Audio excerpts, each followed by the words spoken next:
தந்தை பெரியார் ஒரு சகாப்தம், ஒரு காலகட்டம், ஒரு திருப்புமுனை. தாங்கள் இழந்த அந்த ஆதிக்கத்தை திரும்ப பெற முடியாது என்ற இடத்தில் இந்த நாட்டினுடைய பிறப்புரிமை பெற்ற ஆதிக்கவாதிகளை நிறுத்தி இருக்கிறார் தந்தை பெரியார். சங்க காலம் பொற்காலம், மறுத்துவிட்டால் நீங்கள் தமிழர் இல்லை. பெண்கள் இந்த நல்லா இருன்னு சொன்னாங்கன்னா அது நல்லா இருன்னு அது பொருள் அல்ல. நாசமா போன்னு சொல்றதுக்கு மனசு வராம நல்லா இருப்பா.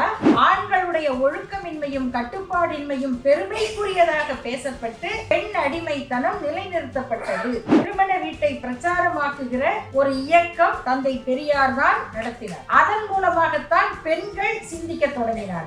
அனைத்து சாதி மாநாடுகளும் அந்த மக்களுடைய உரிமைக்கான குரலாக ஒலித்தன. அன்னைக்கு எந்த ஜாதி மாநாட்டிலையும் வள்ளி கும்மி கொள்ளி கும்மி எல்லாம் போட்டதில்லை. கருணாநிதி என்ற பெயர் பலருக்கு கெட்ட வார்த்தையாக கருதப்பட்டது. அனைவருக்கும் என்னுடைய அன்பான வணக்கங்கள். இன்று பேரறிஞர் அண்ணாவின் பிறந்த நாள். இந்த மாதம் முழுக்க நம்முடைய தலைவர்களுடைய பிறந்த நாள்கள் வருகிற காரணத்தினால் 17 தந்தை பெரியாருடைய பிறந்த நாள். இதற்கிடையில் திராவிட முன்னேற்ற கழகம் இணைத்து கொண்ட முப்பெரும் விழா திமுக தோன்றிய நாள் என்று அங்கு ஒரு பெரிய விழா ஒவ்வொரு ஆண்டும் நடக்கிறது. நம்முடைய தோழர்கள் அண்மை காலமாக மாதம் முழுவதும் இந்த விழாவை நடத்தி கொண்டிருக்கிறார்கள். இப்படி ஒரு கோலாகலமான பண்டிகை நாட்கள் என்று சொல்லுவதை போல திராவிட இயக்கத்திற்கு இது ஒரு கொண்டாட்ட காலம். இந்த காலகட்டத்தில் அடுத்த வியாழக்கிழமை தான் பெரியார் நூலக வாசகர் வட்டம் நடைபெற போகிறது. ஆனால் இன்று புதுமை இலக்கிய தென்றல் 2 பேருடைய பிறந்தநாள் விழாக்களையும் இணைத்து நடத்துகிறது. ஆகவே நாம் தந்தை பெரியாரையும் தளபதி அண்ணாவையும் பேரறிஞர் அண்ணாவையும் பற்றி பேசுவதற்கு இந்த வாய்ப்பை அளித்ததற்காக புதுமை இலக்கிய தென்றல் அமைப்புக்கு என்னுடைய நன்றியை தெரிவித்துக் கொள்கின்றேன். தந்தை பெரியாரை பற்றி நாம் கேள்விப்பட்டவையும் பேரறிஞர் அண்ணா அவர்களை பற்றி அறிந்த செய்திகளும் இன்று வரையிலும் ஏடுகளில் கட்டுரைகளாக நம்முடைய பெரியவர்கள் சொன்ன செய்திகளாக அவர்கள் உருவாக்கிய வரலாற்று தடங்களில் பயணிக்கிற பயணிகளாக ஒவ்வொருவருக்கும் ஒவ்வொரு வகையில் அனுபவத்தை கொடுத்து கொண்டே இருக்கின்றன. ஐயாவை பற்றி அணி அணியாக பாடிய கவிஞர்கள் உண்டு. எப்படி வேண்டுமானாலும் அவரை வர்ணிக்க வேண்டும் என்று சொன்னால் அவருடைய தோற்றத்தை, எண்ணத்தை, சிந்தனையை, அவருடைய சாதனையை, உழைப்பை கவிதை வரிகளில் வடித்தெடுத்த புரட்சி கவிஞர் தொடங்கி அவர் பரம்பரை கவிஞர்கள் பாடியிருக்கிறார்கள். ஆனால் ஐயாவின் வாழ்க்கையை 3 சொற்களில் அடைத்தவர் பேரறிஞர் அண்ணா. தந்தை பெரியார் ஒரு சகாப்தம், ஒரு காலகட்டம், ஒரு திருப்புமுனை. இதுதான் தந்தை பெரியாருடைய வாழ்க்கைக்கு அண்ணா அவர்கள் வரைந்த இலக்கணம். அந்த இலக்கணத்துக்குள் நின்று நாம் ஐயாவையும் அண்ணாவையும் பார்ப்பதற்கு இது ஒரு நல்ல வாய்ப்பு. அந்த ஒரு சகாப்தம் அது எப்படி தோன்றியது? இன்று கூட ஒரு தொலைக்காட்சிக்காக சில கேள்விகளை கேட்டு ஒரு பதிவு செய்தார் ஒரு நண்பர். 2 நாட்களில் அந்த விவாதம், அந்த கேள்வி பதில் வரும். அந்த கேள்விகள் வரிசையாக இப்பொழுதும் பரப்பப்படுகிற அவதூறுகளை மையமாக கொண்ட கேள்விகள்தான். பொதுவாக ஒரு தலைவரை பற்றி அவர்கள் வாழும் பொழுது ஏற்படக்கூடிய எதிர்ப்புகள், அவர்கள் மறைந்த பின்பு வரக்கூடிய விமர்சனங்கள், சில காலம் கடந்த பிறகு அவர்கள் மறைந்து விட்டால் ஆகவே குறை சொல்லக்கூடாது, ஆனாலும் இப்படி உண்டுதானே என்று எழக்கூடிய கேள்விகள், இவற்றை நாம் பார்த்திருக்கிறோம். ஆனால் ஒருவர் பொதுவெளியில் தோன்றும் போது என்னென்ன எதிர்ப்புகள் வந்தனவோ அதே எதிர்ப்புகள் ஒரு நூற்றாண்டுக்கு பிறகும் வருகிறது என்று சொன்னால் அவருடைய சிந்தனையின் வலிமை, அது கொடுக்கிற அதிர்ச்சி எப்படிப்பட்டது என்பதை நாம் புரிந்து கொள்ள முடியும். அதை நினைக்கும் பொழுதே அவர்களுக்கு எப்படி இவரை தாண்டி செல்லுவது? எத்தனையோ பேரை வரலாற்றிலே தாண்டி வந்திருக்கிறார்கள், எத்தனை எதிர்ப்பாளர்களை கொன்று புதைத்திருக்கிறார்கள், எத்தனை பேரை அணைத்து அழித்திருக்கிறார்கள், எவ்வளவு செய்திகள் மறைக்கப்பட்டிருக்கின்றன வரலாற்றில். அதையெல்லாம் தாண்டி ஒருவர் இருக்கிறாரே, அவரை அவருடைய கருத்துக்களால் மறுக்க முடியுமா? கருத்தை எதிர்ப்பதன் மூலம் வெல்ல முடியுமா? முடியாது. அப்ப என்ன செய்யலாம்? அவரை பற்றி அவதூறு பேசலாம், இப்படியெல்லாம் சொல்லுகிறார். ஆனால் அவர் எப்படிப்பட்டவர் தெரியுமா என்று கேட்பதன் மூலம் அவருடைய அந்த உயர்வை சற்று கீழே இறக்கலாம் என்று எண்ணக்கூடியவர்கள் அப்போதும் இருந்தார்கள், இப்போதும் இருக்கிறார்கள். இப்பொழுது இன்னும் வீரியமாக இருக்கிறார்கள். ஏன் அது வீரியம் கொண்டிருக்கிறது என்றால், இந்த ஒரு நூற்றாண்டு கால சாதனை, அந்த வாழ்க்கை உருவாக்கிய திருப்பு முனை, அது அவர்களை திகைக்க வைத்திருக்கிறது. ஆகவே இதை இப்படியே அடக்காவிட்டால், இப்போதே நிறுத்தாவிட்டால், இனி ஒரு காலத்திலும் தாங்கள் இழந்த அந்த ஆதிக்கத்தை திரும்ப பெற முடியாது என்ற இடத்தில் இந்த நாட்டினுடைய பிறப்புரிமை பெற்ற ஆதிக்கவாதிகளை நிறுத்தி இருக்கிறார் தந்தை பெரியார். அவர்களுக்கு இது இறுதி யுத்தம், அவர்களுக்கு இது இறுதி யுத்தம். ஆனால் நமக்கு இது தொடர் யுத்தம். ஏனென்றால் எதிரிகள் புதிதாக தோன்றிக்கொண்டேதான் இருப்பார்கள். ஆதிக்க உணர்வை பிறப்பின் அடிப்படையிலேயே பெற்றவர்கள் ஒரு காலும் அந்த இடத்திலிருந்து தங்களை திருத்திக் கொள்ள முன்வர மாட்டார்கள். அவர்களுக்கு என்ன பிரச்சனை? எத்தனை ஆண்டு கால வரலாற்றை நாம் பார்த்திருக்கிறோம். அவர் எதையெல்லாம் கேள்வி கேட்டார். போற போக்குல நாம இன்றைக்கு சொல்லுகிற கற்பிதங்களை உடைப்பது என்பது கொஞ்சம் கடுமையான வேலை. புனிதங்களை உடைப்பது அதைவிட போராட்டம். சங்ககாலம் பொற்காலம், மறுத்துவிட்டால் நீங்கள் தமிழர் இல்லை, கேள்வி கேட்டால் பிறப்பில் ஐயம், இப்படி ஒரு நெருக்கடியை தங்கள் அறிவுக்கே விதித்துக் கொள்ளுகிற தமிழர்களை பார்க்கிறோம். இந்த நேரத்தில் அந்த கேள்வியை நாம் எழுப்ப வேண்டி இருக்கிறது. பெரியார் கேட்டார், சங்ககாலம் பொற்காலம் என்றால் யாருக்கு பொற்காலம்? சங்க காலத்தில் என்ன இருந்தது? இந்த எதிர்ப்புகளுடைய தொடக்கம் எங்கு வந்தது? நாம் எதை எதிர்க்கிறோம்? அடிப்படையில யோசித்து பாருங்கள். ஒரு மன்னர் எழுதுகிறார், மன்னருடைய பாடல், ஆரிய படை கடந்த நெடுஞ்செழியனுடைய பாடல். ஆரிய படை கடந்த நெடுஞ்செழியன் வாழ்ந்த போது பல் யாகசாலை முதுகுடுமி பெருவழுதி வாழ்ந்தாரா? தெரியாது. ஆனால் பல் யாகசாலை முதுகுடுமி பெருவழுதி எழுதிய பாடலும் சங்க இலக்கியத்தில் இருக்கிறது. அதே நேரம் ஆரிய படை கடந்த நெடுஞ்செழியன் எழுதிய பாடலும் இருக்கிறது. இதனுடைய காலம் முன்பின்னாக இன்னும் சரியாக வரையறுக்கப்படவில்லை. அந்த வரையறுக்கப்படவில்லை என்கிற குழப்பத்துக்குள்ளேதான் குருமூர்த்திகள் குடியிருக்கிறார்கள். குருமூர்த்திகள் குடியிருப்பதற்கு பாம்பு புற்றா தேவை? இந்த குழப்பங்களே போதும்.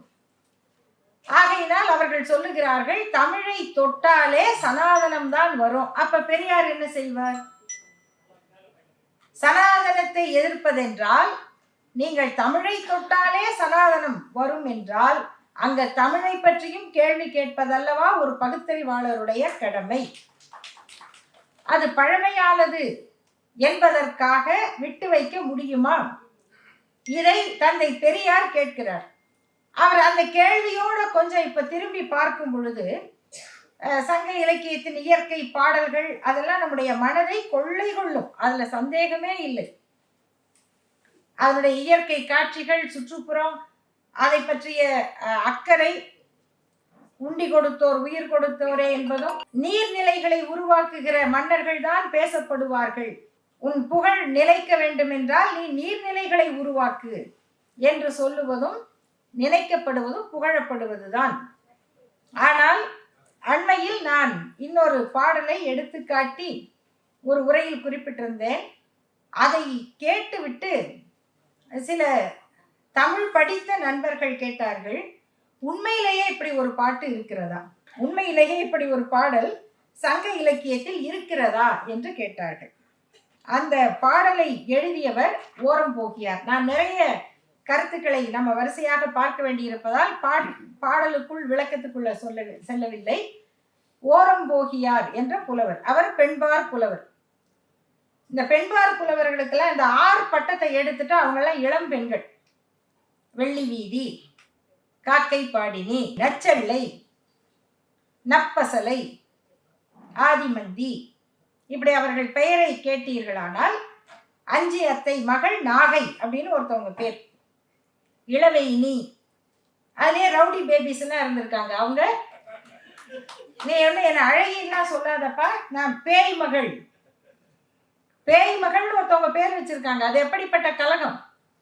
பேய் மகள் இளவையினி, குறமகள் இளவையினி, வெண்ணி குயத்தி, கவிதை எழுதியவர் குயத்தி, வெண்ணி குயத்தி, இவர்கள் எல்லாம் எழுதியிருக்கிறார்கள். இதில் ஒருவருடைய பெயர் ஓரம்போகி. அவங்க நேரா போனா போக மாட்டாங்க போல. நீ என்னையா சொல்றது? வேற எதனால அந்த பெயர்னு தெரியாது. நெடும்பல்லியற்றியார் அப்படின்னு ஒரு பெயர் இருக்கு. நெடும்பல்லியம் என்பது அனைத்து இசை கருவிகளும் சேர்ந்த ஒரு தொகை, ஒரு குழுமம், ஒரு ஆர்கெஸ்ட்ரா. அதை இசைக்கிறவர்கள், அதுக்குதான் நெடும்பல்லியம்னு பேர். நெடும்பல்லியற்றியார்னு ஒருவர் இருக்கிறார்கள். அது தமிழ்ல வந்து நெடும்பல்லி அத்தைன்னு இருக்கு. அதுக்கு என்ன பொருள்னு நமக்கு தெரியாது. இந்த பெயர்களுக்குள் இந்த ஓரம்போகியார் எழுதிய அந்த பாடலில் என்ன சொல்லுகிறார்கள் என்றால், தலைவனை பார்த்து, அவர்தான் தலைவர், தலைவனை பார்த்து நீ நல்லா இரு. பெண்கள் வந்து இந்த நல்லா இருன்னு சொன்னாங்கன்னா அது நல்லா இருன்னு பொருள் அல்ல. நாசமா போன்னு சொல்றதுக்கு மனசு வராம நல்லா இருப்பா, நல்லா இருன்னாங்கன்னா உள்ளுக்குள்ள இருந்து வர்றது சாபம், அறம் கூறுதல். அந்த தலைவனை பார்த்து சொல்லுகிறார்கள், பெருமை நீ பெரிய ஆள்பா, நல்லா இரு, நல்ல பெருகி வாழ், உன் வீடுகள்லாம் எண்ணிக்கையில கூடட்டும், நிறைய அபார்ட்மெண்ட் வாங்க வைப்போம். எதுக்கு? உன்னுடைய இல்லங்கள் பெருகி வாழட்டும் அப்படின்னு சொல்றாங்க. எதற்கு என்று கேட்டால், நேத்து நீ ஒரு பொண்ணுகிட்ட போயிட்டு வந்த, அந்த பொண்ணு அப்படியே அந்த மண்டபத்துல கிடக்கிறா. திருவிழாவுக்கு பிறகு யாராலும் பார்க்கப்படாத ஒரு சிலை மாதிரி, அலங்கரிக்கப்படாத கடவுள் சிலை மாதிரி அந்த பொண்ணு அங்கேயே கிடக்கிறா. நீ இப்ப அதை விட இனிமையான பொண்ணை இன்னைக்கு தேடி போயிருக்க, நல்லா இருப்ப. எப்படி உன்னுடைய இந்த வீடுகள் எண்ணிக்கையில நிறைந்து நீ வாழணும்னு சொன்னா, நான் எப்படி எந்த மனசுல இருந்து இதை சொல்றேன்? நிறைய நீ இது மாதிரி நிறைய உனக்கு வீடு சேரட்டும்னு நான் சொல்றேன். எப்படி சொல்றேன் அப்படின்னா, ஒரு யானையை பழக்கிறதுக்கு ஒரு இரும்பு நுனி கொண்ட ஒரு குச்சியில வச்சு குத்திக்கிட்டே இருப்பாங்க. ஒரே இடத்துல குத்துவாங்க பழக்கிறதுக்காக. அப்படி குத்தி குத்தி புண்ணாக்கிட்டு அதனுடைய வாயில வந்து ஒரு கவளம் சோத்த வைப்பாங்க, உருண்டை, பெரிய உருண்டை.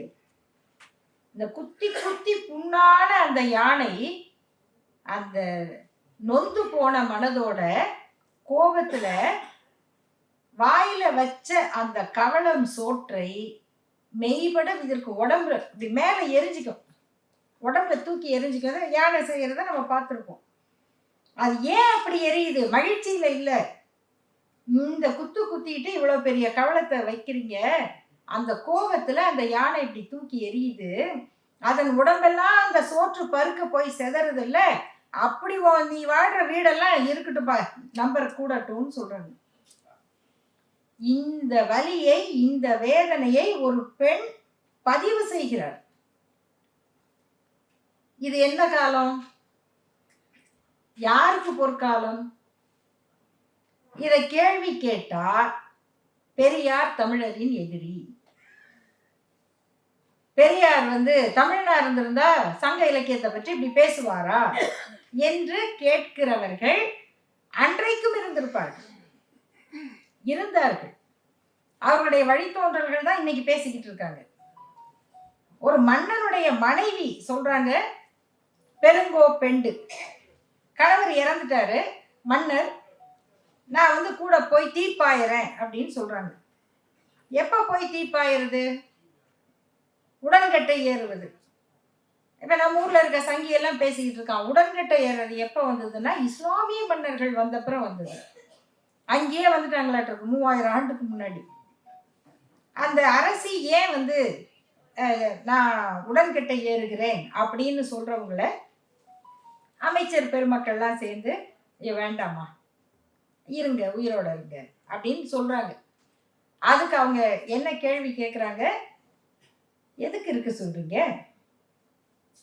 என்ன செய்ய சொல்றீங்க, இருந்து உப்பு போடாத கஞ்சி குடிக்கணும், என் தோற்றத்தை சீர் பண்ணிக்க கூடாது, பாய் இல்லாம படுக்கணும், அந்த நொய் கஞ்சியை உப்பு இல்லாம சாப்பிட்டு பாயில படுத்து பாய் இல்லாம தரையில படுத்து இந்த வாழ்க்கைய வாழ்றதுக்கு என்ன வாழுன்னு சொல்றீங்களே, உங்களுக்கு மனசாட்சி இருக்கான்னு கேக்குறாங்க. இப்படி பெண்கள் நிலையை வைத்திருந்த ஒரு சமூக அமைப்பு எந்த வகையில உயர்ந்ததாக இருக்க முடியும் அப்படிங்கிற கேள்வியை கேட்பதற்கு பெரியார் வந்தார். அது வரைக்கும் இருந்த தமிழ் அறிஞர்களுக்கு இது தெரிந்தால் கூட இது ஏதோ நம்ம மூதாதையர்களை குறை சொல்வதாக ஆகிவிடும் என்று அவர்கள் அதை வெளிப்படையாக விமர்சித்து பேசவில்லை. அதே போல எப்படி பல்யாகசாலை முதுகுடுமி பெருவழுதி எப்ப வந்தார் என்று நமக்கு தெரியாது. ஆனால் ஆரியப்படை கிடந்த நெடுஞ்செழியன் சொன்னார், நீ எப்படியாவது படிப்பை கையில எடுத்துக்கொள், படிச்சிரு, உற்றுழி உதவியும் உருபொருள் கொடுத்தும் பிற்றை நிலை முனியாது கற்றல் நன்றே, ஒருபடி பிறந்த பல்லோருள்ளும் மூத்தோன் வருக எண்ணாது அறிவுடையோன் பால் அரசும் செல்லும், அறிவுடையோனாறு அரசும் செல்லும், வேற்றுமை தெரிந்த நாற்பால் உள்ளும் கீழ்ப்பால் ஒருவன் கற்பின் மேல்பால் ஒருவனும் அவன் கண் படுமே. ஆக கீழ்ப்பால் என்று சொல்லுவது எந்த விளக்கத்தில் சொன்னாலும் கல்வியின் தேவை, இதனை ஒரு மன்னர் பாட வேண்டிய தேவை அவசியம் என்ன வந்தது. இந்த காலத்தில் தான் இந்த கல்வி என்பது ஒரு சிலருக்கு மறுக்கப்பட்டு ஒரு சிலருக்கு உரிமையாக்கப்பட்டு ஆண்களுடைய ஒழுக்கமின்மையும் கட்டுப்பாடின்மையும் பெருமைக்குரியதாக பேசப்பட்டு பெண் அடிமைத்தனம் நிலைநிறுத்தப்பட்டது. ஆக சாதியும் பெண் அடிமைத்தனமும் நிலைநிறுத்தப்பட்ட சான்றுகளை கொடுக்கிற ஒரு காலத்தை பொற்காலம் என்று சொல்லலாமா என்ற கேள்வியை முன்வைப்பதற்கு 2000 ஆண்டு கழித்து வந்த சகாப்தம் ஒரு திருப்பு முனைதான் தந்தை பெரியார் என்பதை அண்ணா அவர்கள் எடுத்து காட்டினார். இந்த கேள்விகளோடு தந்தை பெரியார் தொடங்கிய அந்த பயணம் எத்தனை திசைகளில் நம்மை கொண்டு சென்றது, எத்தனை போராளிகளை உருவாக்கியது, எப்படிப்பட்ட சமூக மாற்றத்தை அது நடத்தியது. சுயமரியாதை திருமணம் என்ற ஒன்றை, திருமணம் என்பதை ஒரு சமூக புரட்சியின் அடையாளமாக உலகத்தில் எந்த இயக்கமும் செய்ததில்லை. எந்த இயக்கத்திலும் இப்படிப்பட்ட ஒரு சிந்தனை திருமணத்தின் மூலமாக ஒரு புரட்சி நடத்த முடியும் என்ற சூழலும் இல்லை. ஏன்? ஒருவேளை வேறு நாடுகள்ல இது நடந்திருக்க கூடும். ஆனால் எந்த நாட்டிலும் ஒரே நிறம் கொண்ட இருவர், ஒரே பகுதியில் வாழுகிற ஒருவர், ஒரே மாதிரி பொருளாதார நிலையில் இருக்கிற இருவர் திருமணம் செய்ய முடியாது. அவர் யாரு, இவர் யாரு, அவங்க நம்மாளா என்ற கேள்வி இருக்கிறது அல்லவா. புரட்சி கவிஞர் பாரதிதாசன் ஒரு பாடலை எழுதினார், கலப்பு மனம் வாழ்க என்பது அந்த கவிதையுடைய தலைப்பு. அந்த தந்தை கேட்கிறார், எனக்கு பகை மேல் உனக்கு காதலா? இதுதான் அப்பாவோட கேள்வி. நல்ல கேள்வி. அதற்கு மகள் சொல்லுகிறாள், அப்பா, நீங்கள் அவரோடு பகையாக இருப்பதை நான் எதிர்த்தேனா? எதிர்க்கவில்லை. அதை போல நான் அவரோடு காதலாக இருப்பதை நீங்களும் எதிர்க்காதீர்கள். நீங்கள் பகையாக இருந்து கொள்ளுங்கள். அதற்கு பிறகு அவர் சொல்லுகிறார், அவன் வேறு சாதி, அவன் நம் சாதி அல்ல, உனக்கு தெரியுமா? அவன் நம் சாதி இல்லை மகளே என்கிறார். சாதி என்பது சற்றும் என் நினைவில் இல்லை என்று அந்த மகள் சொல்லுகிறாள். அவன் யார் என்று கேட்டால், அவரும் என்னை போல் மனிதரப்பா, மந்தி அல்லர், குரங்கல்லர், கரும்பாம்பல்லர், மனிதன்தான். ஆகவே அவன் சாதி தெரிய வேண்டிய அவசியம் இல்லை, ஏனெனில் நான் தமிழன் மகளாகதாலே என்று அந்த மகள் சொல்லுகிறார். அப்பா பிளாட் ஆயிட்டார். சரி, மனம் போல வாழ்க என்று வாழ்த்துகிறார். இப்படி ஒரு தந்தைக்கும் மகளுக்குமான உரையாடலை ஒரு இலக்கியமாகவும் வாழ்க்கையாகவும் நடத்தி காட்டுவதற்கு சுயமரியாதை இயக்கம் வந்தது. இன்றைக்கு ஒரு நூற்றாண்டுக்கு பிறகு மகளுடைய காதல் என்னவாக இருக்கும் என்பதை இன்றைக்கு அந்த தந்தை, அப்படிப்பட்ட தந்தைகளும் இருக்கிறார்கள், மகள்களும் இருக்கிறார்கள், அதே நேரத்தில் கொன்று போடுகிற குடும்பங்களும் இருக்கின்றன, இன்று வளர்க்கப்படுகின்றன. தந்தையே மனம் உவந்து பரவாயில்லை நான் மனம் செய்து வைக்கிறேன் என்றாலும், நீ எல்லாம் இந்த ஜாதிக்காரனா, நீ எல்லாம் ஒரு ஆளா, உனக்கு மானம் இல்லையா என்று அவரை கேட்டு கொலை செய்யவோ தற்கொலை செய்வதற்கோ தூண்டுகிற சமூக சூழல் இன்றைக்கு உருவாக்கப்படுகிறது. இந்த நேரத்தில் நாம் அந்த ஒரு நூற்றாண்டுக்கு முன்னால் நடந்த அந்த சாதனையை, அந்த திருப்பத்தை நாம் சிந்தித்து பார்க்க வேண்டிய தேவை இருக்கிறது. நம்முடைய பெயர்கள் வைத்த வரலாறு, பெயர் வரலாற்றில் இப்படி ஒரு புரட்சியை, ஒரு புதுமையை வேறு எந்த இயக்கமும் செய்திருக்க முடியாது. பொதுவாக இடதுசாரி இயக்க தோழர்களுடைய குடும்பங்களில் கொள்கையாளர்கள் பெயர் இருக்கும். லெனின் இருப்பார், மாவோ இருப்பார், கல்பனா இருப்பார்கள், அஜிதா இருப்பார்கள், லதா, இவர்கள் எல்லாம் போராட்டக்காரர்கள், போராளிகள், தத்துவ ஆசிரியர்கள். கார்ல் மார்க்ஸ் இருப்பார். ஆனால் திராவிட இயக்க குடும்பத்தில் லெனினும் இருப்பார், ரஷ்யா இருக்கும், மாஸ்கோ இருக்கும், மாசேதுங்கும் இருப்பார், இங்கர்சால் இருப்பார், பெர்னாட் ஷா இருப்பார், பெட்ரான் ரசல் இருப்பார், நாடு கடந்த சிந்தனையாளர்கள் எல்லோரும் இருப்பார்கள். அதற்கும் தாண்டி பகத்சிங்கும் இருப்பார், புத்தர் இருப்பார், கௌதமன், சித்தார்த்தன், அசோகன், சங்கமித்திரை எல்லாரும் இருப்பார்கள். ஈரோடு, வைக்கம், எல்லா ஊர்களும், எந்தெந்த ஊருக்கு சிறப்புண்டோ அந்த ஊர்கள் வரலாற்றோடு நம்முடைய வீடுகளுக்கு வந்துவிடும். நல்ல தமிழ் பெயர்கள், திருக்குறள் பெயர்கள், அந்த பெயர்கள் முழுக்க நம்முடைய திராவிட இயக்க குடும்பங்கள்ல இருக்கும். சவுந்தரபாண்டியனார் பெயரை அவர்கள் வைப்பார்களா தெரியாது. ஆனால் சவுந்தரபாண்டியன், பன்னீர்செல்வம், முத்தையா, காமராஜ் என்கிற பெயர்கள் இருந்தால் அவர்களுடைய பெற்றோர் திராவிட இயக்க பெற்றோராகத்தான் இருப்பார்கள்.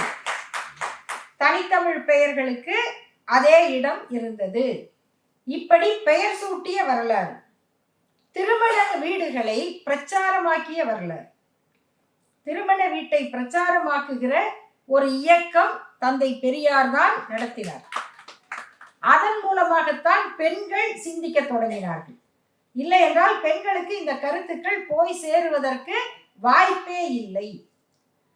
அன்று தொடங்கிய விதவை மறுமணங்கள், விவாகரத்து பெற்றோர் மறுமணம் செய்வது, இதற்காக மாதர் மறுமணம் என்ற ஒரு இதழை, ஒரு பத்திரிகையை நடத்தி இருக்கிறார்கள் மரகதவல்லி, முருகப்பா இணையர்கள். அவர்களுடைய திருமணம் தான் மாநாட்டில் முருகப்பா பேசுகிறார். நாங்கள் விதவை திருமணம் இவற்றை ஆதரிக்கிறோம், புரட்சி எல்லாம் பேசுகிறார். அங்கு சென்ற மூவலூர் ராமாமிர்த தம்மையார், எல்லாம் வாயில பேசுவீங்க, கல்யாணம் பண்ணுவீங்களா என்று கேட்கிறார். நான் ரெடிமா, பொண்ணு ரெடியா என்கிறார். இந்த பொண்ணு ரெடி என்று மரகதவல்லியை தூக்கி நிறுத்துகிறார். பரவாயில்ல திருமணம் பண்ணுவோம் என்று இப்படி ஒரு மாநாட்டு அறைகூவலாக ஒரு திருமணம் நடந்திருக்கிறது.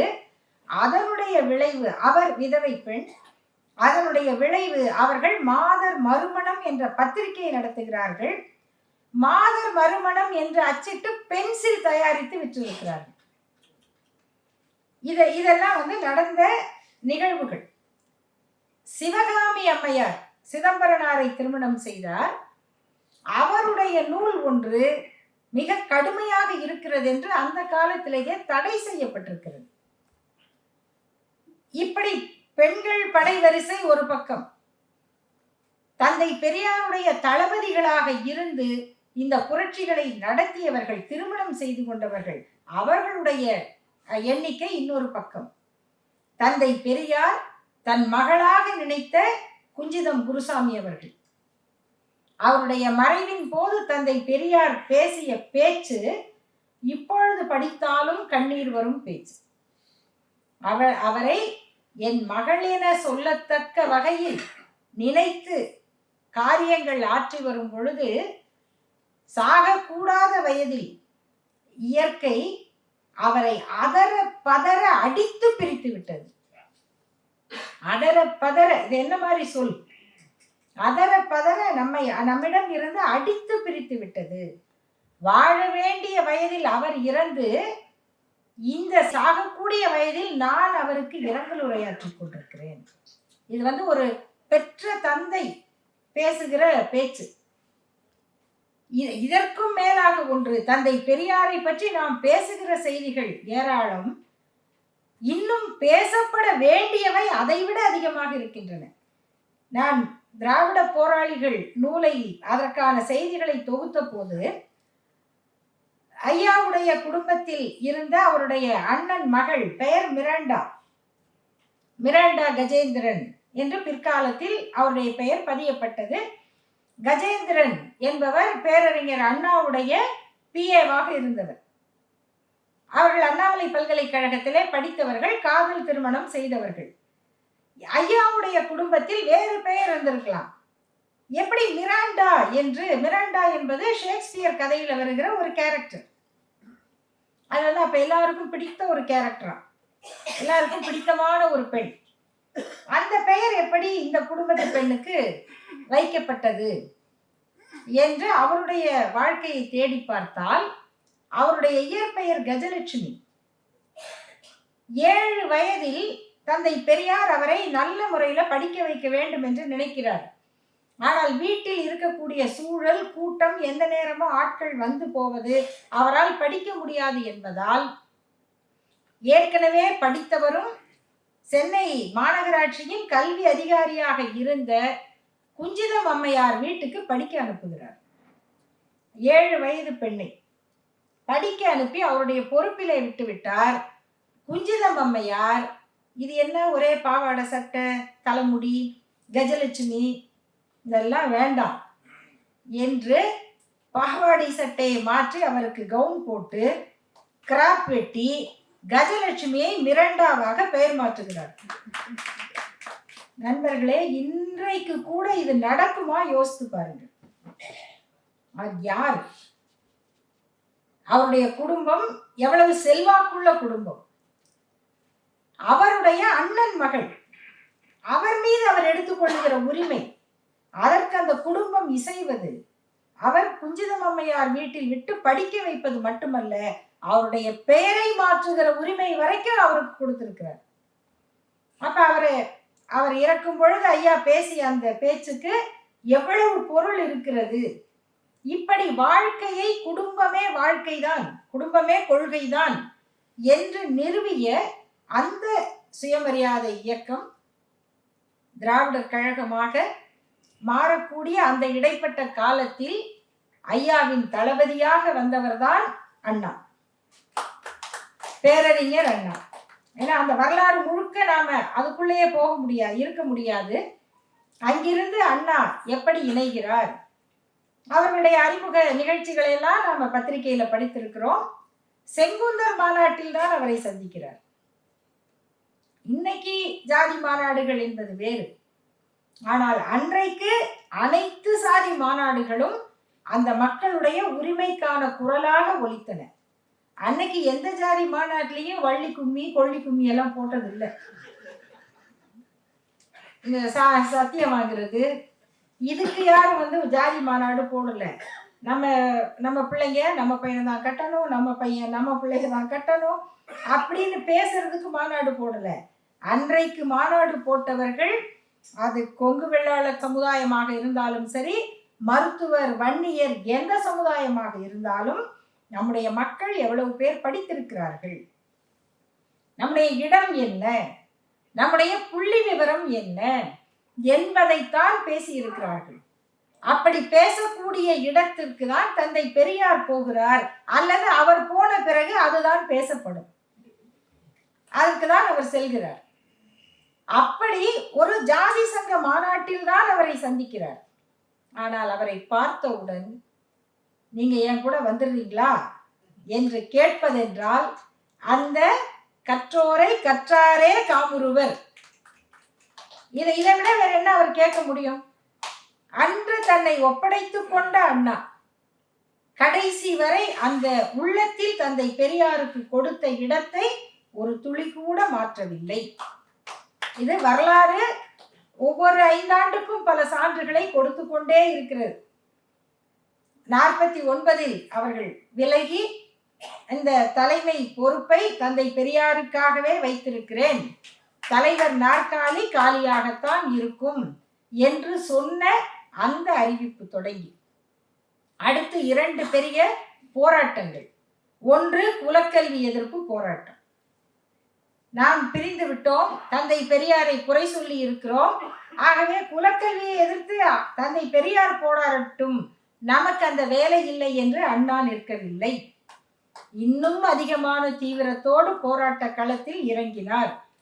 அந்த 2 இயக்கங்களுடைய போராட்டத்தினால்தான் ராஜாஜி பதவி விலகினார். அவர் பின்வாங்கவில்லை, பதவி விலக வேண்டிய கட்டாயத்திற்கு ஆளாக்கப்பட்டார். அடுத்து நேருவுக்கு கருப்பு கொடி. ஏன்?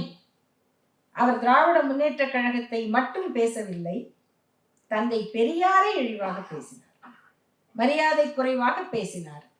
அவருக்கு கருப்பு கொடி காட்டும் போராட்டம். அடுத்து அரசியல் சட்ட எரிப்பு. இதற்கிடையில் 2 பேரும் ஒரே காலகட்டத்திலே சிறைச்சாலையிலே இருந்திருக்கிறார்கள். ஐயாவினுடைய பொன்மொழிகள் நூலுக்கு தடை, அண்ணாவினுடைய ஆரிய மாயைக்கு தடை, 2லும் வழக்கு பதியப்பட்டு 2 பேரும் ஒரே காலகட்டத்தில் சிறைச்சாலையிலே இருந்திருக்கிறார்கள். அப்போது அண்ணா அவர்கள் பேசியதும் கட்டுரை எழுதப்பட்ட செய்திகள், அந்த 6 பிஸ்கட்டுகள் என்ற அந்த கட்டுரைகளை எல்லாம் நாம் நிறைய கேள்விப்பட்டிருக்கோம், படித்திருக்கிறோம். அடுத்து 57 சட்ட எரிப்பு போராட்டம், அரசியல் சட்டம். அன்றைக்கு தந்தை பெரியார் உருவாக்கிய நீதிமன்றின் நீதிக்கும் நீதி சொல்வார், நெறிகெட்டு வளைந்ததெல்லாம் நிமிர்த்தி வைப்பார் என்று கண்ணதாசன் பாடினார். நீதிமன்றின் நீதிக்கு நீதி சொல்வதற்கு முன்னால் நீதிமன்றத்திற்கு போக வேண்டிய சட்டத்தை எழுத வைத்தார் தந்தை பெரியார். அதுதான் அரசியல் சட்ட எரிப்பு. அன்றைக்கு உங்களை கடுமையான தண்டனைக்கு உள்ளாக்குவோம் என்று சொல்லும் பொழுது அரசியல் சட்டத்தை எரித்தால் என்ன தண்டனைன்னு உங்க சட்டத்துல இருக்குதா என்று கேட்டவர் பெரியார். அதன் பிறகுதான் அவசரமாக தேசிய சின்னங்களை அவமதிப்பதற்கான தண்டனை சட்டம் என்று உருவாக்கப்பட்டது. அப்படி உருவாக்கப்பட்ட சட்டம் விவாதத்திற்கு எடுத்துக்கொள்ளப்படுகிறது. முதல் முறையாக சட்டமன்றத்திற்கு போயிருக்கிற 15 பேரில் அண்ணா அவர்கள் அதை எதிர்த்து, அந்த சட்டத்தை எதிர்த்து பேசுகிறார். மற்ற எல்லோரும் ஆதரிக்கிறார்கள். பொது உடைமை இயக்க தோழர்கள் உட்பட அந்த சட்டத்தை ஆதரித்து பேசுகிறார்கள். இது வரலாறு. நாம இன்னைக்கு அதுக்காக போய் அவங்கள ரெட்ராஸ்பெக்டிவாலாம் கோச்சிக்க முடியாது. அவர்களுடைய சூழல் அது, அவர்கள் எடுத்த முடிவு. நான் செய்தியாக மட்டும் சொல்றேன். 57 அந்த மசோதா விவாதத்திற்கு வருகிறது. தேசிய சின்னங்களை அவமதித்தால் 10 ஆண்டு கடுங்காவல் தண்டனை. எல்லா கட்சிகளும் ஆதரித்து பேசுகின்றன. திராவிட முன்னேற்ற கழகம் எதிர்க்கிறது. பேரறிஞர் அண்ணா அவர்கள் எதிர்த்து பேசுகிறார். அப்பொழுது காமராஜரை பார்த்து அவர் சொல்லுகிறார், தந்தை பெரியாரை பற்றி உள்ளும் புறமும் முழுமையும் அறிந்தவன் நான், அவரோடு மிக அருகில் இருந்தவன் நான். உங்களுக்கெல்லாம் தெரிந்ததை விட பெரியாரை பற்றி எனக்கு நன்றாக தெரியும். நான் தந்தை பெரியாரை அருகில் இருந்து பார்த்தவன் என்ற முறையிலே சொல்லுகிறேன். அவர் பல நேரங்களில் துயரத்தால் வருத்தப்பட்டிருக்கிறார், நொந்து போயிருக்கிறார், குழந்தை போல அழுதும் இருக்கிறார், கவலைப்பட்டிருக்கிறார். ஆனால் ஒருபோதும் அவர் பயந்து நான் பார்த்ததில்லை. அவர் அழுது கூட பார்த்திருக்கிறேன், ஆனால் அவர் அஞ்சி நான் பார்த்ததில்லை. ஆகவே 10 ஆண்டு கடுங்காவல் தண்டனை போட்டால் பெரியார் பயந்து விடுவார் என்று நினைக்காதீர்கள். நீங்கள் தான் அவருக்கு மிக வேண்டியவராயிற்றே. காமராசர் நீங்கள் வேண்டியவராயிற்றே. நீங்கள் கௌரவம் பார்க்காமல் அவரிடம் சென்று பேசினால் அவருக்கே உரிய தாட்சண்யத்தினால் அவர் மறுபரிசீலனை செய்வார். இந்த போராட்டத்தை பற்றி அவர் யோசிக்கவும் வாய்ப்பு இருக்கிறது. அதை விட்டுவிட்டு இப்படி கடுமையான சட்டத்தை இயற்றி அதன் மூலம் அவரை தண்டிக்கலாம், அச்சுறுத்தி விடலாம் என்று நினைக்காதீர்கள் என்றார் அண்ணா. அதன் பிறகு அது 10 ஆண்டு என்பது மாறி 3 ஆண்டு கடுங்காவல் தண்டனை என்று அந்த சட்டம் நிறைவேற்றப்பட்டது.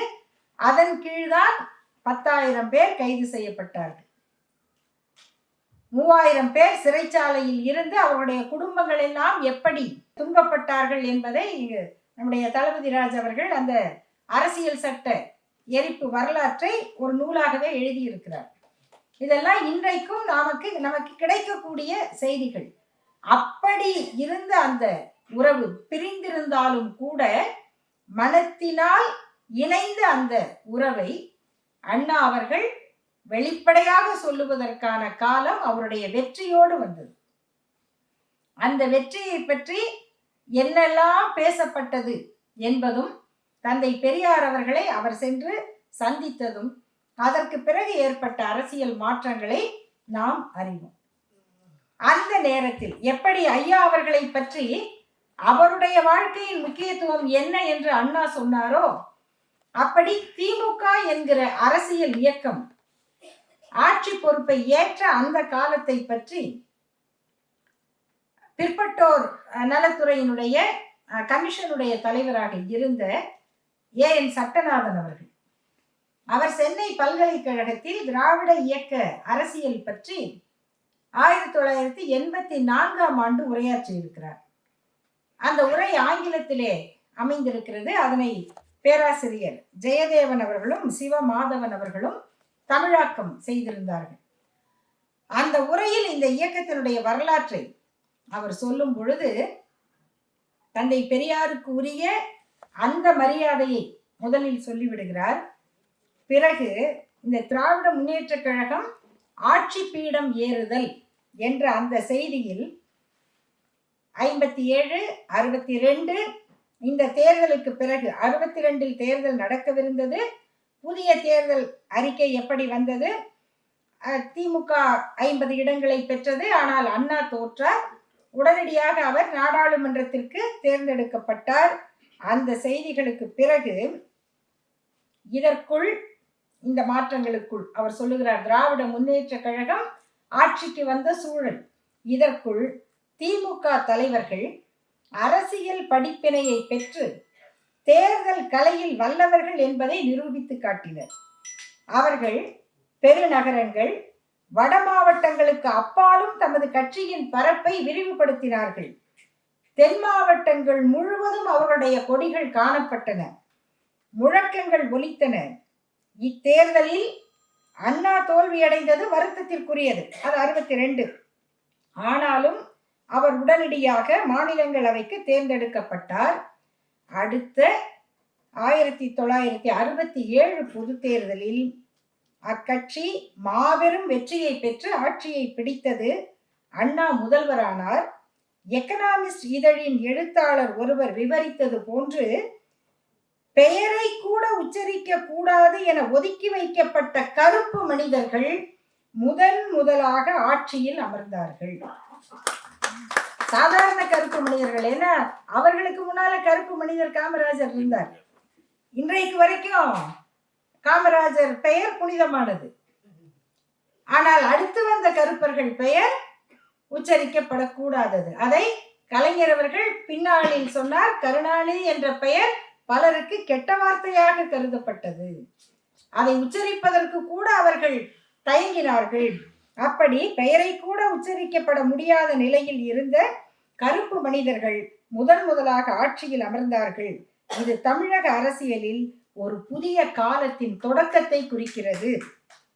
அண்ணா தனது கட்சிக்கு வழிகாட்டவும் அதற்கு சிறந்த ஒழுங்கமைப்புள்ள ஒரு அரசியல் சக்தியாக வடிவம் கொடுப்பதற்கும் நீண்ட நாட்கள் வாழாவிட்டாலும் அவர் ஒன்றை சாதித்தார் என்பது உறுதி. என்ன ஒன்றை சாதித்தார்? அரசியலில் பார்ப்பன தலைமை, பெருங்கட்சி அரசியல், அரசு பணிகளில் பார்ப்பன ஆதிக்கம் ஆகியவை நீங்கின.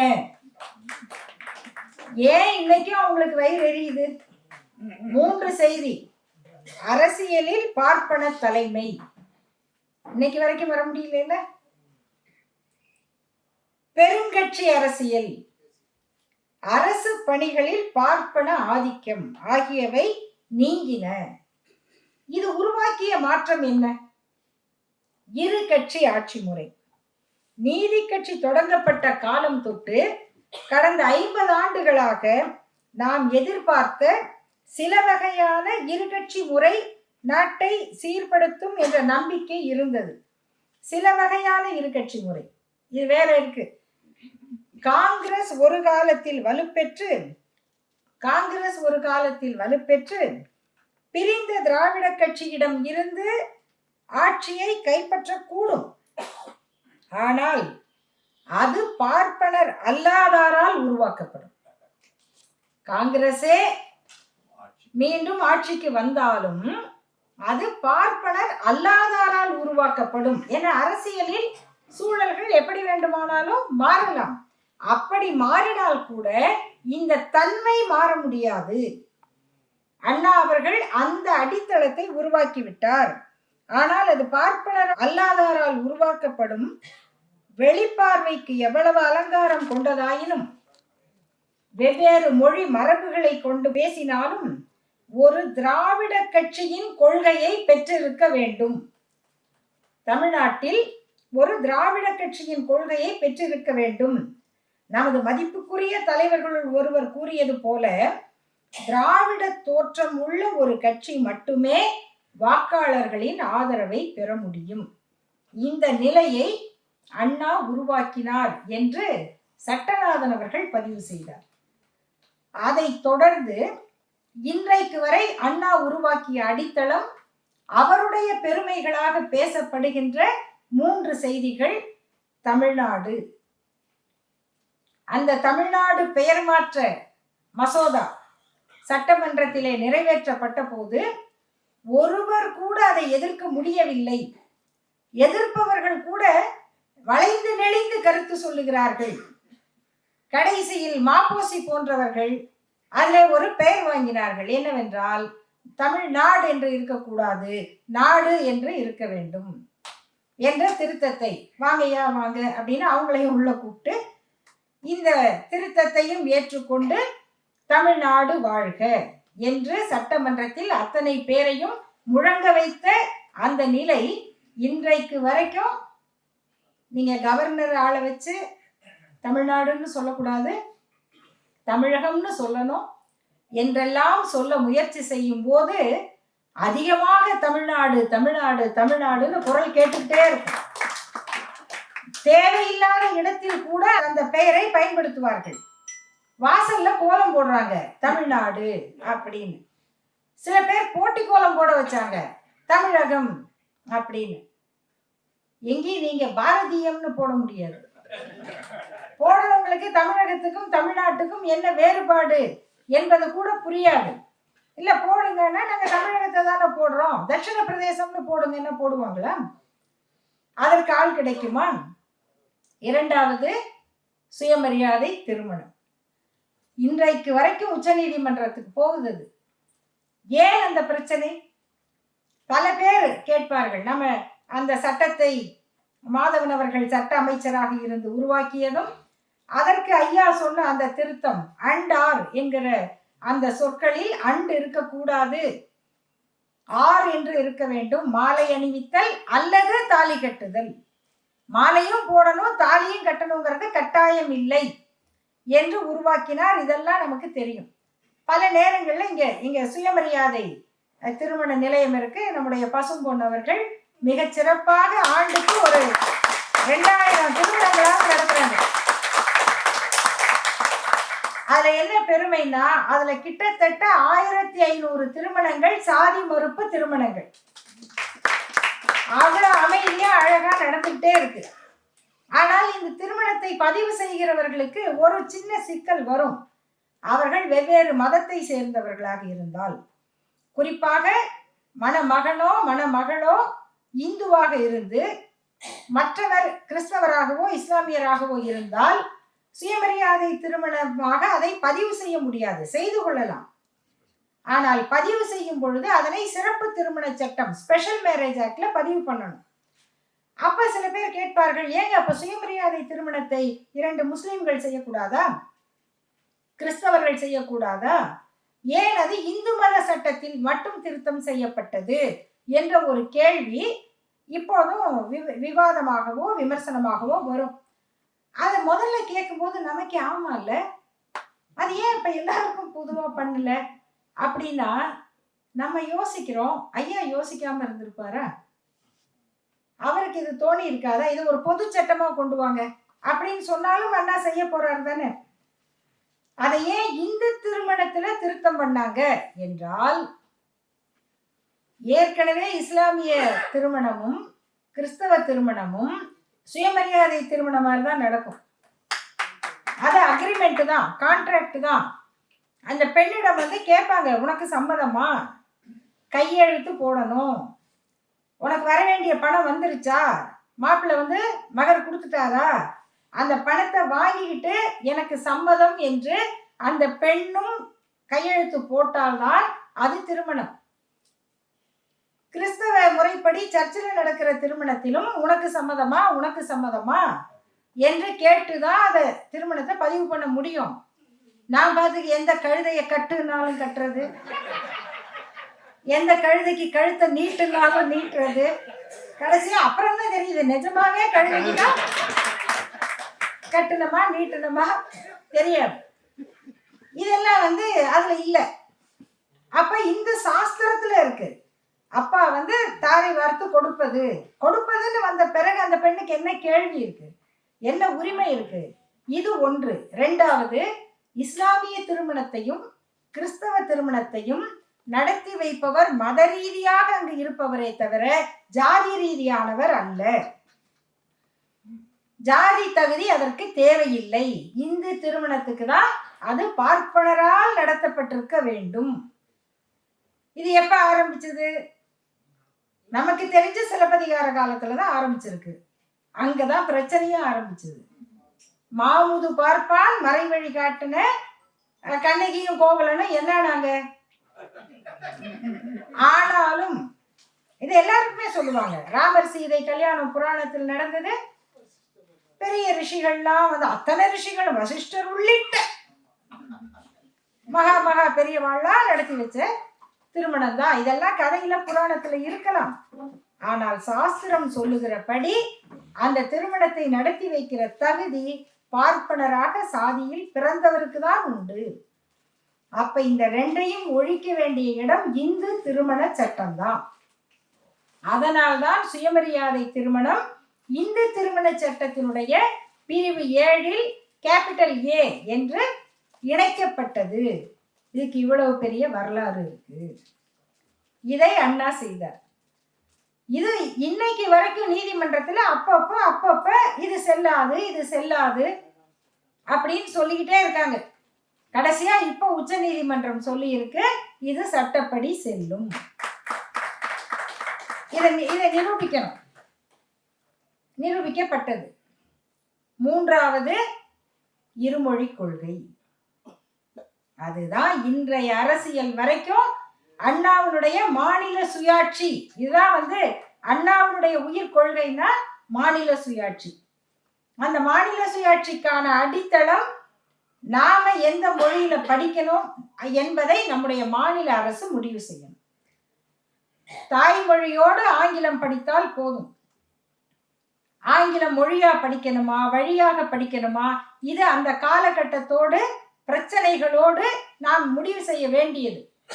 இன்றைக்கும் அந்த நண்பர் கேட்டார், பெரியார் வந்து ஏன் இப்படி சொன்னார், தமிழ் சனியனை விட்டுருங்க, வீட்டில் இங்கிலீஷ் பேசுங்க, வேலைக்காரர்களோடையும் இங்கிலீஷ் பேசுங்க அப்படின்னு 3 செய்தியை சொன்னார். அப்போ நான் இன்னும் 1 இருக்கு தம்பி, அதை விட்டுட்டீங்க. என்னென்ன நீ வளர்ந்துட்ட, தாய்ப்பால் பத்தாது, அதுவே போதுங்கிறது தாய்ப்பால் பைத்தியம்னு சொன்னாரு. இதுவும் தெரியுமா? தெரியாது. அப்ப சொன்ன இதெல்லாம் ஏன் சொன்னார்? இதையெல்லாம் உண்மையில பின்பற்றினவங்க யார்? இங்கிலீஷ் பேசுறவங்க யார்? நமக்கு இங்கிலீஷ் தெரியாதுன்னவங்க யார்? இதையெல்லாம் பின்பற்றி அவங்க எங்க போயிட்டாங்க? இததான் பெரியார் சொன்னார். நீ ஒரு இனத்தை, ஒரு சமூகத்தை முன்னேற்றணும்னா அந்த மனிதன் அப்படி இருந்தாதான் அந்த மொழியை வளர்க்க முடியும்.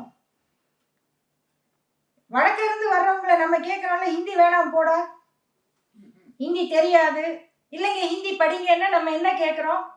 ஹிந்தி படித்தவங்க எல்லாம் இங்கே தானே வேலை பார்க்குறாங்க. எதை வச்சு கேட்குறோம்? அந்த மொழி அவனுடைய வாழ்க்கைக்கு உதவவில்லை, அந்த மொழி அவனுடைய வளர்ச்சிக்கு உதவவில்லை, அந்த மொழி அவனை உலகத்தின் பிற இடங்களுக்கு கல்வியால் அறிவால் தன் சிறகுகளில் ஏற்றி செல்லவில்லை. ஆகவே நீங்கள் தாய்மொழியில் வளர்ச்சி பெற்று தாய்மொழியை வளர்த்து அதன் மூலமாக பரவுவர காலம் வேற. இங்க அது இல்ல நிலைமை. அப்ப இங்கிலீஷ் படி, இல்லைங்க பேச வராது, வீட்டுல வேலைக்காரங்கள்ட்ட கூட பேசு, இததான் சொன்னார். மற்றபடி தமிழ் படிக்க கூடாது, தமிழ் வேண்டாம் என்று சொல்லுகிற தலைவராக இருந்தால் அடுத்த தலைமுறை குழந்தை தமிழ் படிக்கணுங்கிறதுக்கு தானே எழுத்த குறைங்கன்னு சொன்னாரு. இந்த மொழியை விட்டுறக்கூடாதே, அடுத்த தலைமுறை படிக்கணுமே, நீ இத்தனை கொம்பு போட்டுக்கிட்டே இருந்தா அது எப்படி படிக்கும்? எழுத்த சொல்லும் போதே 12, 18, 30 சொன்னா பரவாயில்ல. தமிழ் எழுத்துக்கள் எத்தனைன்னா 246. ஐயோ குழந்தை ஐயோ வேண்டாம், என்னால் 246 ஆகுது, 246, 47 என்ன கணக்கு? அது 12, 18 அவ்வளவுதான், 30 எழுத்து தான். மற்ற அத்தனையும் அதனுடைய உருவாக்கங்கள் தான். ஆனா நீங்க சொல்லும் போதே எங்க மொழியில என்ன இருக்கு தெரியுமா? அது இருக்கு, இது இருக்கிற குழந்தை அலறிக்கிட்டு ஓடக்கூடாது. இது ரொம்ப இனிமையான மொழிப்பா, இனிமை தமிழ் மொழி எமது, எமக்கு இன்பம் தரும்படி வாய்த்தனல் அமுது, கனியை பிழிந்திட்ட சாறு எங்கள் கதியினில் உயர்ந்திட யாம் பெற்ற பேரு. இத சொல்லணும், இத சொல்லி கொடுக்கணும். அதுக்கு என்ன செய்யணும்? மொழி இனிமையா இருக்கணும், எளிமையா இருக்கணும், குழந்தைகள் கற்பதாக இருக்கணும். இன்னைக்கு எல்லாம் வச்சுக்கிட்டு தமிழ்ல டைப் பண்றவே டொக்கு டொக்கு டொக்கு டொக்குன்னு. அந்த கொம்பு இருந்திருந்தா நம்மளால இவ்வளவு வேகமா பண்ண முடியுமா? அப்ப அடுத்த தலைமுறைக்கு சென்றதற்கு என்ன காரணம்? இந்த எழுத்து சீர்திருத்தத்தை தந்தை பெரியார் ஏன் கொண்டு வந்தார்? மொழியின் மீது இருக்கிற அன்பினால் கொண்டு வந்தார். அதே நேரம் ஏன் ஆங்கிலம் படி என்று சொன்னார்? ஒரு எளிய மனிதர் இன்னைக்கு ஆட்டோ ஓட்டுறார், அவ்வளவு சிரமப்பட்டு தன் குழந்தை ஆங்கிலம் படிக்கணும்னு நினைக்கிறார். அது என்ன ஆங்கில மோகமா? அவருக்கு தெரியுமா? இத படிச்சுட்டா என் பையனும் கனடாவுக்கு போவாங்க, அவ்வளவுதான், என் பையன் அங்க போய் வேலை செய்யணும். நாம இன்னைக்கு அவ்வளவு பெருமையாக சொல்வதற்கு ஒருவர் உயரணும். நீங்க அரசியல் மேடைகள்ல கேட்கிறோம் இல்லையா, ஹிந்தி தெரியாது போடா அப்படின்னா என்ன ஆகும்னு கேட்கிறாங்க. இந்த ஹிந்தி தெரியாது என்று சொன்னவர் தான் ஐயா அப்துல் கலாம், ஹிந்தி தெரியாதவர் தான் மயில்சாமி அண்ணாதுரை, ஹிந்தி தெரியாதவர் தான் வீரமுத்துவேல். இவர்கள் தான் இந்தியாவுடைய தலை சிறந்த விண்வெளி விஞ்ஞானிகள். உங்களால வேற யாரையுமே உருவாக்க முடியலன்னு சொல்றோம்னா அவர்களுடைய வளர்ச்சி எதில் அமைந்தது? ஆங்கிலம் படிச்சதுனால அமைந்தது. அரசு பள்ளியில் படித்து ஆங்கிலம் படித்து அந்த இடத்துக்கு அவங்க போயிருக்கிறாங்க. இனி நாம வளர்ந்த பிறகு தாய்மொழி கல்வியை வளர்ப்பது வேறு, அதை செய்யணும், அது வேற. ஆனால் தந்தை பெரியார் சொன்ன காலத்தில் அது எதை நோக்கி சொல்லப்பட்டது? அதைத்தான் அண்ணா அவர்கள் இருமொழி கொள்கையை மாற்ற முடியாது என்று சொன்னார். நீங்க யார வேணா கொண்டு வந்து வைங்க, அண்ணா சொன்னார் இத மாத்தணும், இந்த 3 செஞ்சுட்டேன், இத மாத்தணும்னு கையெழுத்து போட அந்த பேனா குனியாது. அதை குனியறதுக்கு நீங்க சிந்திக்கிற வரைக்கும், அஞ்சுகிற வரைக்கும் இந்த நாட்டை அண்ணாதுரை தான் ஆளுகிறான். அதுதான் செய்தி. அப்படி உருவான அந்த வரலாறு தான் இன்னைக்கு தொழில் புரட்சி நடந்திருக்கு. நம்முடைய இளைஞர்கள் அனைத்து வகையான தொழில்நுட்பத்துல மேலோங்கி வருகிறார்கள் அப்படின்னா 2006, 2007 ஆண்டுகளில் இந்த மின் தகவல் தொழில்நுட்பம் இதற்கு வித்திட்ட முத்தமிழறிஞர் கலைஞர் அவர்களுடைய பெரும் பணி. அது சாதாரணம் அல்ல. அடுத்த 10 ஆண்டுல உலகம் எதை பார்க்க போகுது? செம்மொழி பூங்காவும் அவர் தான் அமைச்சர். அதுக்காக அங்கேயே போய் படுத்துக்க முடியாது, டைடல் பார்க்குக்கு போய் ஆகணும். நம்ம செம்மொழி பூங்காவில் உலாவலாம், காத்து வாங்கலாம். டைடல் பார்க்குக்கு நம்ம பிள்ளைங்க போனாதான் பாஸ்போர்ட் வாங்கலாம், விசா வாங்கலாம். அப்ப இங்க காத்து வாங்கிக்கங்க, விசா வாங்கிட்டு அங்க போய் நல்லா இருங்க. இது ரெண்டையும் இணைக்கிற அந்த பணியை அன்றைக்கு கலைஞர் அவர்கள் செய்தார். இன்னைக்கு அதனுடைய வளர்ச்சி என்ன நடந்திருக்கு? இன்னைக்கு என்ன தொழில்நுட்பம்? Artificial intelligence. அந்த ஆர்டிஃபிஷியல் இன்டெலிஜென்ஸ்ல நம்ம தந்தை பெரியார் பசங்க சைக்கிள்ல உட்காந்துட்டு வர்றாரு பின்னாடி. பேரறிஞர் அண்ணா அப்படி கோட் போட்டுட்டு கையை பேட்ச் பேக்கெட்ல விட்டுட்டு ஸ்டைலா நிக்கிறாரு. இதெல்லாம் வெறும் தலைவர்களை உருமாற்றி பார்க்கிற அழகு அல்ல நண்பர்களே. எத்தனை அறிவியல் மாற்றம் வந்தாலும் அதை ஏற்றுக்கொள்ளுகிற அறிவியல் மனப்பான்மையின் அடையாளம். அந்த மனப்பான்மையை உருவாக்கினதுனால இன்றைக்கு அரசு பள்ளி குழந்தைகள், இங்க படிக்கிற குழந்தைகள், நம்முடைய இன்றைய தமிழ்நாடு அரசினுடைய முதல்வர் தளபதி ஸ்டாலின் அவர்களுடைய முயற்சியினால, விருப்பத்தினால அரசு பள்ளி குழந்தைகள் இன்னைக்கு வெளிநாடுகளில் போய் படிக்கிறாங்க. நினைச்சு பார்க்க முடியுமா? எவ்வளவு பெரிய கற்பனையாக இருந்திருக்கும். ஒரு தந்தி வந்தா அழுகிற ஊர் தாங்க நம்ம ஊரு. தந்தியை பார்த்து பயந்தவங்க தான் நம்ம. பாஸ்போர்ட் வாங்குறதுக்கெல்லாம் பணக்காரனா இருக்கணும். பாஸ்போர்ட் வாங்குறதுக்கே ஒரு கார், நம்ம தெருவுல ஒரு கார் போகும், அந்த கார் யாருதுன்னு ஊருக்கே தெரியும். ஏன்னா அவங்க ஒருத்தர் தான் கார் இருந்தது. இன்னைக்கு அத்தனை கார் கம்பெனியும் நம்ம ஊர்ல தான் இருக்கு. உலகத்தின் சிறந்த கார் கம்பெனி பூரா இங்க தயாரிக்குது. நம்முடைய குழந்தைகள் அங்க வேலை செய்யறாங்க. உலகம் முழுக்க மிக சிறந்த நிறுவனங்களுக்கு போயிருக்காங்க. அங்க இருந்து அவங்க பேட்டி கொடுக்கும்போது, நான் இந்த ஊரு, நான் அரியலூர், நான் கிருஷ்ணகிரி, நான் தேனி, அங்க இருந்து வந்தேன், இங்க படிக்க வந்தேன், இது அப்படி சொல்லும் போது நமக்கு எப்படி இருக்கு? அடுத்த வளர்ச்சி என்ன சொன்னார் இல்லையா, அவர் உருவாக்கிய அந்த வளர்ச்சி நீ மாறாது. ஆக்ஸ்போர்ட் பல்கலைக்கழகத்தில் தந்தை பெரியார் படம்னா அவங்களுக்கு என்னமோ பண்ணுது பாவம். அது என்ன படம்? ஆக்ஸ்போர்ட் பல்கலைக்கழகத்துல ஆணி அடிச்சு மாட்டினாங்களா? இல்ல அந்த அந்த கல்லூரி தலைவர், பிரின்சிபல் யாராவது அவர் ரூம்ல மாட்டிக்கிட்டாரா? இல்ல. அங்க நடந்த ஒரு நிகழ்ச்சி, கல்வியாளர்கள் 2 பெரும் கல்லூரி, அந்த ஆக்ஸ்போர்ட் பல்கலைக்கழகத்தினுடைய உறுப்பு கல்லூரிகள், அவங்க இணைந்து அந்த பல்கலைக்கழக வளாகத்துக்குள்ள நடத்துறாங்க. அது இந்த இயக்கத்தை பற்றியது, சுயமரியாதை இயக்கத்தை பற்றியது, அதனுடைய நூற்றாண்டை பற்றியது. அந்த இடத்துல இது அத்தனைக்கும் ஒரே அடையாளமாக தந்தை பெரியார் படத்தை அவங்க திறக்கிறாங்க. இது அடுத்த இனி வரும் உலகம் அதை பேசுறதுக்கான அந்த அடையாளம். அங்க போய் பார்க்கும் பொழுது உண்மையிலேயே நான் நினைச்சு பார்க்குறாங்க, அவ்வளோ குடும்பங்கள் நம்முடைய முதல்வரை சந்தித்து நாங்க இந்த ஊரு, நாங்க அந்த ஊருன்னு சொல்லும் பொழுது அவருக்கு எப்படி இருந்திருக்கும்? எப்படி இருந்திருக்கும்? இதுக்கு தானே ஒரு நூற்றாண்டு போராடி இருக்கோம். இதுக்கு தானே இந்த இயக்கம் உழைத்தது. இதுக்கு தானே வயிறெறிகிறான். இதுக்கு தானே விஸ்வகர்மா திட்டத்தை கொண்டு வரான். படிக்காதங்கிறான், எல்லாரும் படிச்சுட்டா யாருங்க வேலை பார்க்கறதுங்கிறான்.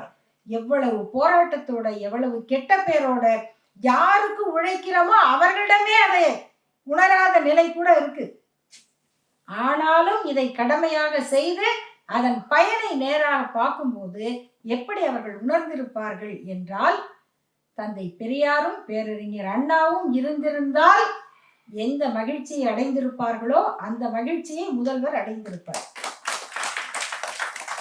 அந்த நிலையை உருவாக்கிய தந்தை பெரியாரையும் தளபதி அண்ணாவையும் நினைப்பதும் போற்றுவதும், அவர்களை பற்றிய செய்திகளை படிப்பதும் பரப்புவதும் நம் கடமை என்று சொல்லி வாய்ப்புக்கு நன்றி கூறி முடிக்கிறேன். நன்றி.